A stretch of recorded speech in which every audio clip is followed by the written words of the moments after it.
For decades, Americans internalized a very specific frame of reference, largely broadcast right into their living rooms. The prevailing narrative taught that the United States was an infallible force for justice, and that democracy, capitalism, and freedom were virtually the exact same thing. But the agony of the Vietnam War and the shock of the Watergate scandal broke that innocent illusion. The rational, post-war political establishment simply exhausted itself, leading to a sudden collapse in the public's faith in secular democracy. You can think of the American Republic during this transition period as a host body suffering from a severely weakened immune system. Because the political culture had degraded to the point where it could no longer defend itself, a massive void opened up in the center of the political spectrum. Nature abhors a vacuum, and a new irrational political order rushed in to fill it. This movement was driven by three factions: neo-conservative economists, evangelical Christians, and Zionist Jews. Standing alone, none of these radical groups had the political capital to dismantle the old American Republic. But by forming a symbiotic alliance, they metastasized into a highly effective, unified political force. To understand the architects of this new order, we have to look at the philosophy of Leo Strauss.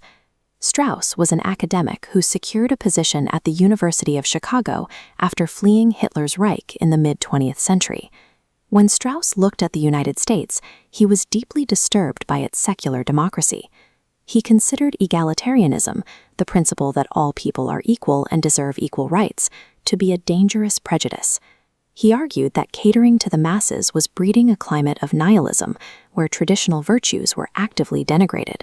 To save the country from this perceived decay, Strauss proposed that a secular government should be replaced by a regime of elitist philosopher kings. These leaders would keep higher moral truths strictly to themselves and use religion as an instrument to keep the general public obedient. This anti-modern philosophy found its material foothold in 1973, when a follower of Strauss named Paul Weyrich created the Heritage Foundation. Bankrolled by wealthy corporate businessmen who opposed government regulation and civil rights legislation, this think tank was designed to propagate a militant, elitist economic order. The Straussians now possessed a ruthless corporate agenda and seemingly endless funding. Yet they faced one massive obstacle. They lacked the raw numbers of voters required to actually win democratic elections. To find that missing voter base, the Straussians tapped into a theology that dates back to the 19th century. The origin of this movement traces to John Nelson Darby, a renegade Anglican cleric who traveled the globe preaching a highly pessimistic worldview. Darby taught a doctrine known as premillennial dispensationalism. A key pillar of this belief system is the strict literal interpretation that God bequeathed the physical land of Palestine exclusively to the Jewish people. This flowchart illustrates the strict sequence Darby outlined. The Church's function is to aid the return of God's chosen people to the Holy Land. Once the nation of Israel is reconstituted, believers experience the rapture, escaping a 7-year tribulation ending in Armageddon. Over the next century, Darby's disciples successfully embedded this radical dispensationalism into mainstream American Christianity. They did this largely through influential study texts like the Scofield Reference Bible, which formally codified this exact theology for tens of thousands of students. Because this doctrine is so deeply entrenched, millions of modern evangelical Christians view the political state of Israel as biblical prophecy in action, making them eager to support aggressive military and political action in the Middle East. This brings us to the final faction of the Troika, pro-Israel lobbyists operating in Washington.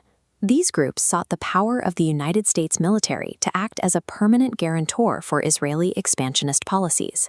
However, the lobby faced a demographic problem. Historically, American Jews traditionally voted for the Democratic Party. To secure unchecked support, Zionists needed to build an entirely new base within the increasingly theocratized Republican Party. The solution was an orchestrated political merger. Irving Kristol, often called the godfather of neoconservatism, fused the anti-statist, pro-corporate views of the economic elites with the intense cultural and religious grievances of the evangelical voting bloc. By the time the 1980 election rolled around, the trap was firmly set.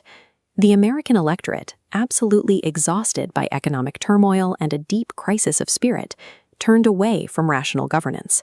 They embraced a new brand of leadership built on simplistic slogans, religious zealotry, and unenlightened self-interest.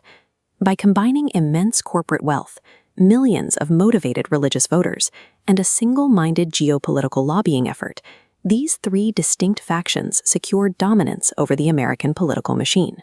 To understand the final result of this alliance, we can look to Professor Lawrence W. Britt's 14 Characteristics of Fascism. The combined agenda of this unholy trinity aligns with these historical traits, specifically the intertwining of religion and government, the protection of corporate power, and the supremacy of the military. You can map these traits back to their respective factions. The neo-conservatives exploit labor to serve big business, while Israel First lobbyists ensure massive, unchecked military spending to secure geopolitical dominance in the Middle East. Christian Zionists sustain this alliance by providing the necessary religious chauvinism. They successfully push an anti-Islamic agenda that intertwines fundamentalist dogma directly with federal government policy. Through the synergy of corporate wealth, fanatical voters, and geopolitical lobbying, the Troika successfully consumed the host of the American political system. With the immune system of secular democracy gone, the Republic has shifted into a state that operates through the very fascist characteristics identified by Britt. Grasping the intersection of these historical philosophies is essential if we want to truly understand the realities of modern American politics. If you found this deep dive insightful, please take a second to like this video and subscribe to our channel, The Bookish Breakdown. Leave a comment below with your thoughts on the unholy trinity, and we'll see you in the next breakdown.